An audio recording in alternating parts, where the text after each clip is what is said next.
की उम्मीद, क्रूड में बड़ी गिरावट और सोने की नई चाल। मिडिल ईस्ट से आई एक बड़ी कूटनीतिक खबर ने विदेशी कमोडिटी बाजारों की दिशा बदल दी है।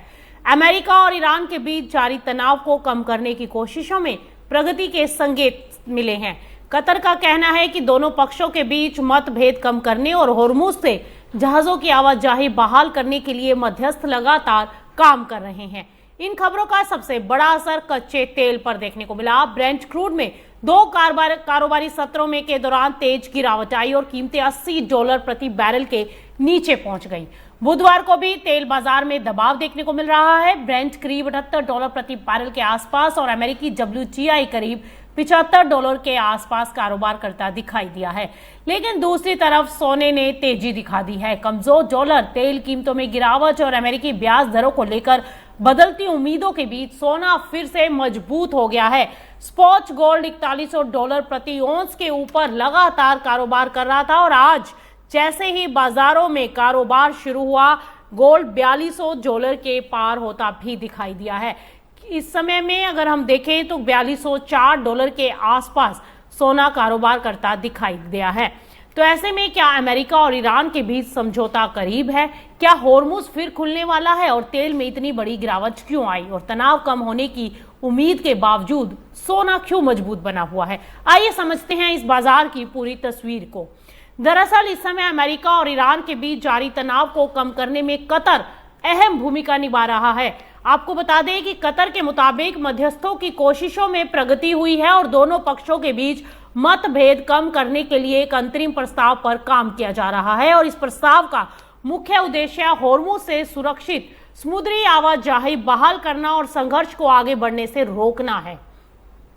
कतर के अमीर शेख तमीम बिन अहमद अल थानी और अमेरिकी राष्ट्रपति डोनाल्ड ट्रंप के बीच फोन पर बातचीत भी हुई।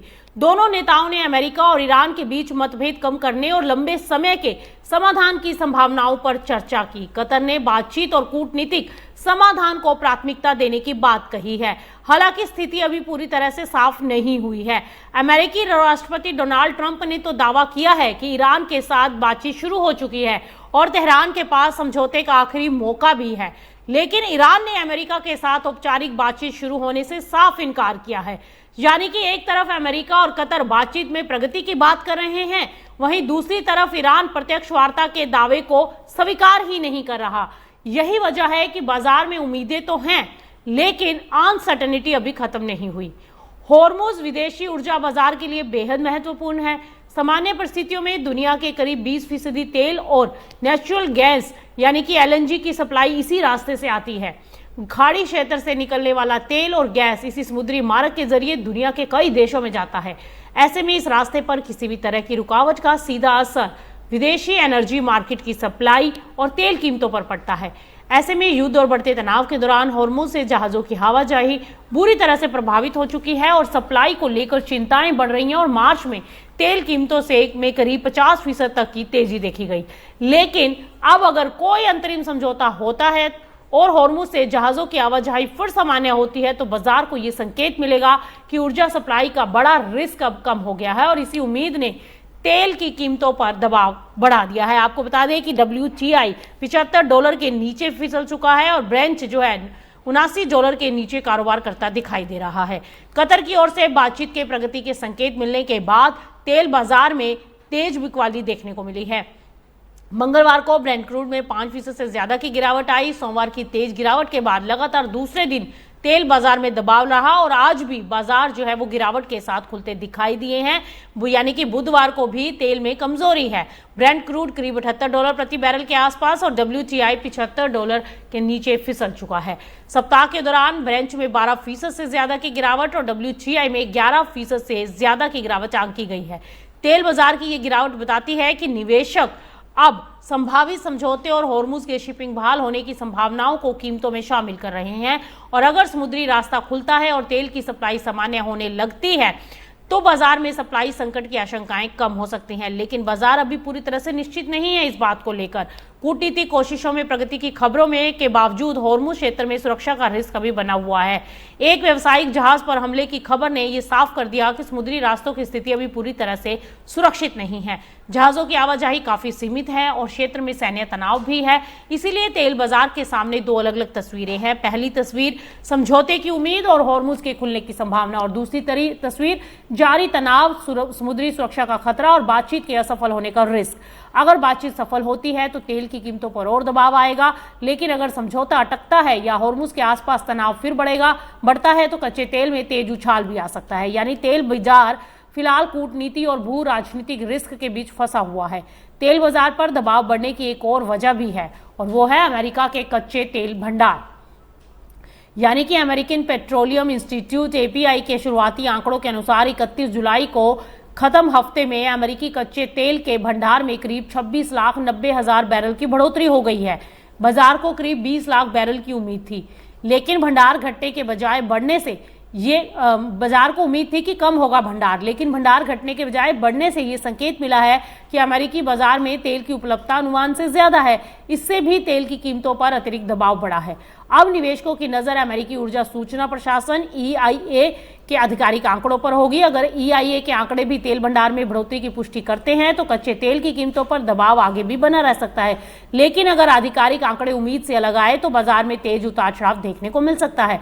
अब बात करते हैं सोने की। एक तरफ तेल की कीमतों में तेज गिरावट है, लेकिन दूसरी तरफ सोना मजबूत है। सोने की कीमतें सपोर्ट में $4100 प्रति औंस के बाद पार पहुंच गई और फ्यूचर्स में $4200 के लेवल को टच कर लिया। और मार्केट टाइम्स टीवी लगातार आपको बता रहा था कि निचले स्तरों पर सोने में खरीदारी है और जल्द ही सोना 4200 के स्तरों को पार कर सकता है। और इसके पीछे कई कारण हैं। कमजोर होता अमेरिकी डॉलर, जब डॉलर कमजोर हुआ तो दूसरे देशों की मुद्राओं में सोना अपेक्षाकृत सस्ता हुआ, इससे अंतर्राष्ट्रीय खरीदारों की मांग बढ़ी। दूसरा कारण तेल की कीमतों में गिरावट आना। तेल सस्ता होने से भविष्य की महंगाई को लेकर चिंता कुछ कम हो सकती है और इससे अमेरिकी फेडरल रिजर्व पर ब्याज दरें लंबे समय तक ऊंची रखने का दबाव कम होने की उम्मीद बनती है। और तीसरा कारण है मिडिल ईस्ट की अनसर्टेनिटी। भले ही समझौते की उम्मीद बढ़ी हो, लेकिन अभी कोई अंतिम समाधान सामने नहीं आया है। ऐसे में निवेशक जोखिम से बचाव के लिए सोने में अपनी हिस्सेदारी बनाए हुए हैं। हाल ही के दिनों में सोना करीब 4000 से $4100 प्रति औंस के दायरे में कारोबार कर रहा था और बाजार को किसी एक दिशा में स्पष्ट संकेत नहीं मिल रहा था। एक तरफ मिडिल ईस्ट में तनाव था जो सोने को सपोर्ट दे रहा था, दूसरी तरफ ब्याज दरों को लेकर अनसर्टेनिटी थी जो सोने की तेजी को सीमित कर रही थी। लेकिन अब कमजोर डॉलर और तेल में गिरावट के बाद सोने को मजबूती मिल चुकी है। फिर भी बाजार की नजर अमेरिकी फेडरल रिजर्व की नीति पर है। अगर महंगाई का दबाव कम हुआ और ब्याज दरों को लेकर नरम रुख के संकेत मिले तो सोने को और सपोर्ट मिलेगा। वहीं अगर महंगाई फिर बढ़ी या फेडरल ने सख्त रुख अपनाया तो सोने पर दबाव आएगा। सोने की दिशा तय करने में अमेरिकी श्रम बाजार के आंकड़े भी अहम होंगे। आपको बता दें कि जून में अमेरिका में जॉब ओपनिंग्स करीब 73,59,000 रही। ये बाजार के अनुमान से कुछ कम था, लेकिन पूरी रिपोर्ट से यह संकेत मिल रहा है कि अमेरिकी रोजगार बाजार अभी भी मजबूत है। नई भर्तियों में कोई बड़ा बदलाव नहीं हुआ। नौकरी छोड़ने और नौकरी से हटाए जाने के आंकड़े भी लगभग स्टेबल रहे, जिसका मतलब यह है कि अमेरिकी रोजगार बाजार में अभी बड़ी कमजोरी नहीं दिखाई दे रही। यही वजह है कि फेड के सामने महंगाई को कंट्रोल करने की चुनौती बनी हुई है। तेल की कीमतों में उतार चढ़ाव भी महंगाई के अनुमान को इस समय प्रभावित कर रहा है। अगर तेल फिर महंगा होता है तो महंगाई बढ़ने का रिस्क बढ़ सकता है, लेकिन अगर तेल की कीमतें नीचे रहती हैं तो महंगाई पर दबाव कम हो सकता है, जिसका सीधा असर ब्याज दरों और सोने की कीमतों पर पड़ सकता है। अब सबसे बड़ा सवाल यह है कि आगे तेल और सोने की कीमतें किस दिशा में जाएंगी। कच्चे तेल के लिए सबसे अहम संकेत अमेरिका ईरान बातचीत और होर्मुज की स्थिति से आएंगे, और अगर अंतरिम समझौता हो गया तो जहाजों की आवाजाही सामान्य हुई तो तेल की कीमतों पर दबाव आएगा। लेकिन अगर बातचीत टूटी या जहाजों पर हमले बढ़े और सप्लाई की चिंता बढ़ी तो फिर से तेल की कीमतें बढ़ जाएंगी। वहीं सोने के लिए 3 बड़े फैक्टर्स अहम होंगे: अमेरिकी डॉलर की चाल, फेडरल रिजर्व की ब्याज दर नीति और मिडिल ईस्ट की स्थिति। अगर डॉलर कमजोर हुआ और ब्याज दरों को लेकर नरम संकेत हुए तो सोने को सपोर्ट मिलेगा और तेजी आएगी। लेकिन अगर तनाव पूरी तरह कम हुआ और निवेशकों का जोखिम लेने का भरोसा बढ़ा तो सुरक्षित निवेश की मांग में कमी आ सकती है। तो यानी कि कुल मिलाकर मिडिल ईस्ट में कूटनीति की उम्मीद ने विदेशी कमोडिटी बाजार में बड़ा बदलाव किया है। कतर की मध्यस्थता और अमेरिकी ईरान के बीच संभावित समझौते की खबरों से कच्चे तेल में तेज गिरावट आ गई है। हॉर्मुज के दोबारा खुलने की उम्मीद ने सप्लाई संकट की चिंता को कुछ कम किया, लेकिन जहाजों पर हमले और क्षेत्र में जारी तनाव बताते हैं कि रिस्क अभी कम नहीं हुआ। दूसरी तरफ कमजोर डॉलर, तेल में गिरावट और ब्याज दरों को लेकर अनसर्टेनिटी के बीच सोना मजबूत है। यानी एक ही भू राजनीतिक घटनाक्रम ने तेल और सोने को अलग अलग दिशा दे दिया। बाजार की अगली चाल इस बात पर निर्भर करेगी कि अमेरिका और ईरान के बीच बातचीत कितनी आगे बढ़ती है, होर्मुज से जहाजों की आवाजाही कब सामान्य होगी और अमेरिकी फेड ब्याज दरों को लेकर क्या संकेत देंगे। फिलहाल विदेशी बाजार की नजर कतर की मध्यस्थता, होर्मुज की स्थिति, कच्चे तेल के भंडार और अमेरिकी मौद्रिक नीति पर बनी हुई है।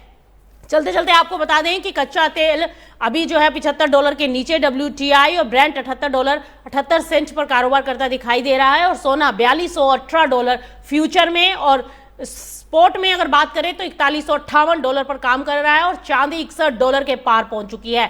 यानी कि मार्केट टाइम्स टीवी पर एक्सपर्ट जो डेली बता रहे थे कि सोने और चांदी में निचले स्तरों पर खरीदारी करके चलना चाहिए और कच्चे तेल में सेल ऑन राइज की स्ट्रेटेजी होनी चाहिए और वो टारगेट्स पूरे होते दिखाई दे रहे हैं। एक्सपर्ट्स का कहना था कि सोना $4220 के ऊपर अगर टिकता है तो एक लंबी तेजी की तरफ जा सकता है और $4300 और $4400 के लेवल भी देखने को मिल सकते हैं। बहरहाल टारगेट जो है वो अचीव होता दिखाई दिया है। $4220 पर सोना कारोबार करता दिखाई दे रहा है।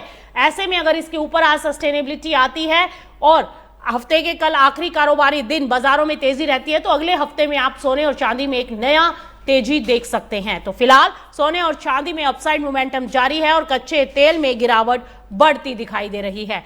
तो फिलहाल कमोडिटी बोर्ड रूम में इतना ही। आप बने रहिए मार्केट टाइम्स टीवी पर।